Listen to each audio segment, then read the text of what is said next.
আসুক কেউ তর্ক করতে, কোন ভাষা চাই প্রত্যেকটা ভাষায় উত্তর দিয়ে দেবো। কি বলে মহা মুশকিল ভাই।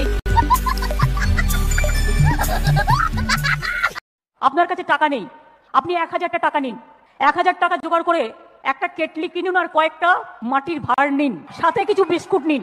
আস্তে আস্তে বাড়বে। প্রথম দিনে আপনি বিস্কুট নিলেন প্রথম সপ্তাহে, তারপরে সপ্তাহে মাকে বললেন মা একটু ঘুগনি তৈরি করে দাও, তারপরে সপ্তাহে একটু তেলে ভাজা করলেন। এই তো পুজো আসছে সামনে, দেখবেন লোককে দিয়ে কুলোতে পারবেন না, আজকাল এত বিক্রি আছে। Thank you so much. নমস্কার, নমস্তে, নমস্কার ইন্ডা। আপনাদের সকলকে বলবো কেমছো, আপনাদের সকলকে বলবো ভানাক্কাম। গীতশ্রী সন্ধ্যা মুখোপাধ্যায়, নিজে গীতশ্রী, আমাকে ফোন করে বলছেন শোনো না তুমি কেমন আছো, খুব ভালোবাসেন। মহাশ্বেতা দি আমায় খুব ভালোবাসেন। মহাশ্বেতা দি প্রতিদিন আমায় ফোন করতেন, বকতেন, এই খেয়ে বেরিয়েছো, না খেয়ে বেরিয়েছো নিশ্চয়ই, মানে আমাকে বকাবকি করতেন আদরের ছলে।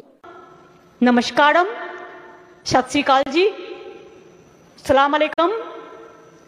इंदिरा गांधी जिज्ञेस करेছিলেন राकेश रोशन के जे उधर से कैसे लग रहा है, आसमान से कैसे लग रहा है महाकाश से इंडिया को, तो ওরা উত্তর দিয়েছিল सारे जहां से अच्छा हिंदुस्तान हमारा।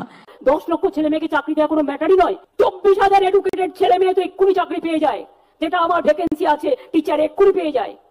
আগামী 2-3 বছরের মধ্যে আমি 10 লক্ষ ছেলে মেয়েকে এমএসএমই তে চাকরি দেবো এবং ইন্ডাস্ট্রিয়াল এতে চাকরি দেবো। তার কারণ যারা কাজ যায় বাইরে যাবেন না,